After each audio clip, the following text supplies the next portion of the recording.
అందరికీ నమస్కారం. Welcome to our channel.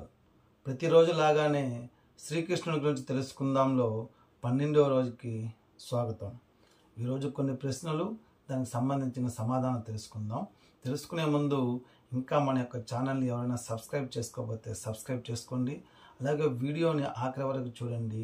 అప్పుడే ప్రతి ఒక్క ప్రశ్నకు సమాధానం తెలుస్తుంది. అలాగే చూసిన వెంటనే లైక్ అనేది చేయండి. మన యొక్క పురాణాలని 10 మందికి షేర్ చేయడం ద్వారా ఇది కూడా ఒక సేవ అనేది ప్రతి ఒక్కరు గ్రహించండి. ఇక టాపిక్లోకి వెళ్దాం రండి. ప్రశ్న: నరకాసురునితో కృష్ణుడు అనేక మార్లు ఎందుకు తలబడ్డాడు? సమాధానం: కృష్ణుడు ఉద్దేశపూర్వకంగానే నరకాసురునితో అనేక మార్లు యుద్ధంలో తలబడ్డాడు. ప్రతిసారి తాను భయంతో పారిపోయినట్లు నటించేవాడు. కానీ దానిలో అసలు ఉద్దేశం నరకాసురుణ్ణి మరింత కోపద్రోగిని చేయడం, అతనిలో ద్వేషం పెంచడం. ఈ 2 లక్షణాలు ఎటువంటి బలిశాలనైనా బలహీనుడు చేస్తాయి కదా. ఈ విధంగా బలహీనుడైన నరకాసురుడు చివరకు ఓడిపోతాడని, అప్పుడు అతన్ని తేలిగ్గా సంహరించవచ్చన్నది కృష్ణుని యొక్క వ్యూహము. అందుకే కృష్ణుడి గురించి చెప్తారు చాలా తెలివిపరుడు అనేసి. శ్రీకృష్ణుని యొక్క తెలివితేటలతో మాయలతో ఈ భూమిపైన ఎవరిని పోల్చలేము. ఒకే ఒక్కడే, అతనే శ్రీకృష్ణుడు. మరొక ప్రశ్న: నరకాసురుని చంపమని శ్రీకృష్ణుడు ఎందుకు సత్యభామను ప్రోత్సహించాడు? సమాధానం: అసూయ సత్యభామ బలహీనత. తన చేతితో కాక అసూయ చేతితోనే నరకాసురుడు మరణించాలనేది కృష్ణుని సంకల్పము. పైగా నరకాసురుడు అనేక మంది రాజకుమార్తెలను చెరబట్టాడు.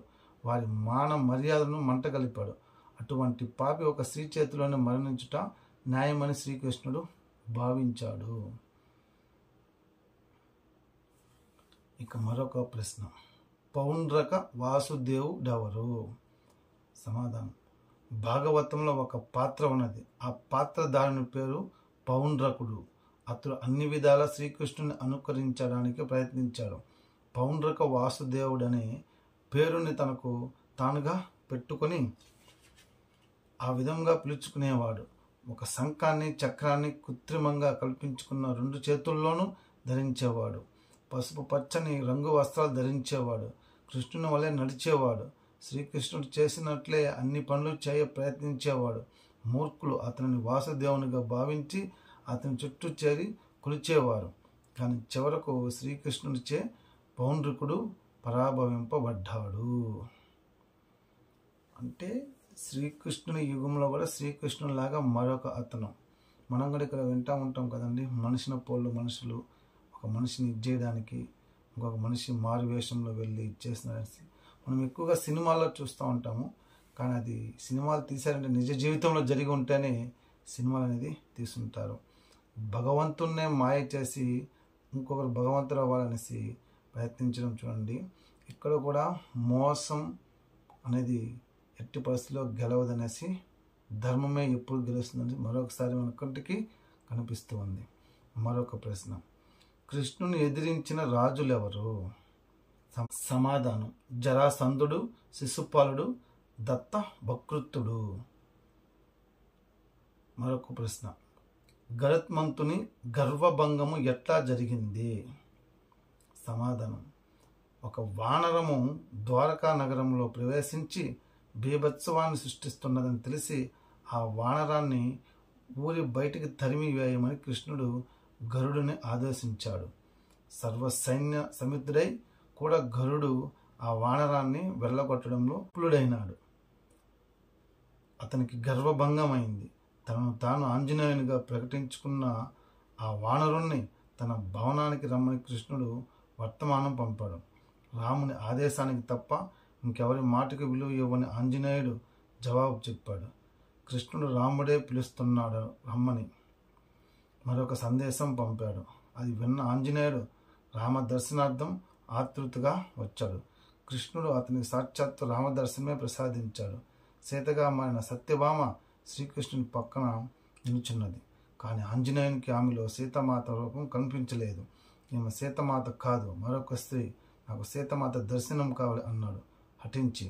ఆ విధంగా సత్యభామ అహంకారము భంగమైంది. అప్పుడు శ్రీకృష్ణుడు రుక్మిణిని తన ప్రక్కన నిల్చుండమని ఆదేశించాడు. వెంటనే ఆంజనేయుడు రుక్మిణిలో సీతమాతను దర్శనం చేసుకున్నాడు. వినగవేమి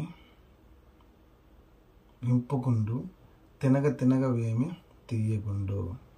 అంటే రామాయణం కానీ పురాణాలు కానీ వింటూ ఉంటే మన యొక్క చెవులకి ఆనందంగా ఉంటుంది.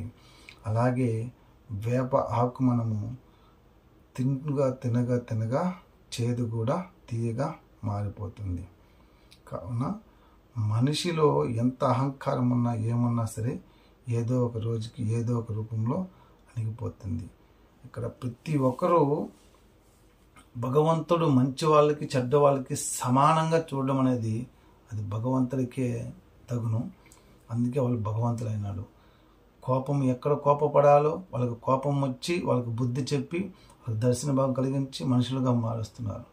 మనమేం చేస్తున్నాము? చీటికి మాటికి కోపపడుతూ ప్రతి ఒక్కరిని బాధపడుతూ ఉన్నాం. ఎందుకో ఏంటో అర్థమే కావట్లేదు. మరొక ప్రశ్న, కృష్ణుడు జాంబవంతునితో ఎందుకు యుద్ధం చేయవలసి వచ్చింది?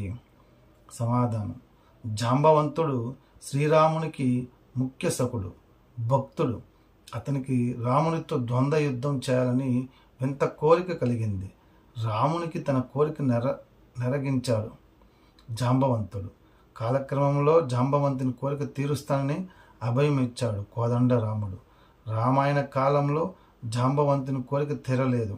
ద్వాపర యుగంలో కృష్ణునిపై సమంతకమణిని తస్కరించడాన్ని సత్రజిత్తు వేసిన అపవాదును రూపుమాపుకోవడానికి ఆ మణిని వెతుక్కుంటూ బయలుదేరిన శ్రీకృష్ణుడు అరణ్యంలో కనబడిన జంతువు పొదగుర్తులను అనుసరించి ఒక గుహను చేరాడు.